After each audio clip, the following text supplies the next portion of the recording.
Gold price 1 lakh touch అయింది. కానీ ఎందుకంటే 3 మెయిన్ రీజన్స్ చెప్తాను. థర్డ్ రీజన్ చాలా ఇంపార్టెంట్. 1970s లో వరల్డ్ రిజర్వ్స్ లో గోల్డ్ షేర్ మొత్తం 50% ఉండేది. తర్వాత చాలా కంట్రీస్ వాళ్ళ reserves US dollars and euros లోకి షిఫ్ట్ చేశారు.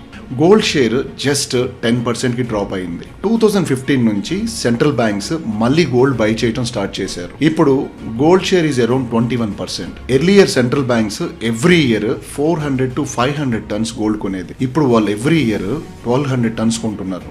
ఇండియా అండ్ చైనాలో కూడా people every year nearly 700 to 800 turns gold కొంటున్నారు. కానీ వరల్డ్ లో total new gold supply only 3000 turns per year. Supply ఎక్కువ అవ్వట్లేదు, బట్ డిమాండ్ పీక్స్ కి వెళ్ళిపోయింది. ఇఫ్ గోల్డ్ షేర్ 20% నుంచి 30% కి వెళ్తే బ్యాంక్స్ కి థౌజండ్స్ ఆఫ్ టన్స్ గోల్డ్ కావాలి. లేదా ప్రైస్ పెరిగినా సరే గోల్డ్ షేర్ ఆటోమేటిక్ గా ఇంక్రీజ్ అవుతుంది. సో సింపుల్ గా చెప్పాలంటే డిమాండ్ స్ట్రాంగ్ ఉంది, సప్లై టైట్ ఉంది, గోల్డ్ ఇంపార్టెన్స్ మళ్ళీ పెరిగింది. అందుకే ప్రైస్ స్కై టచ్ అవుతుంది.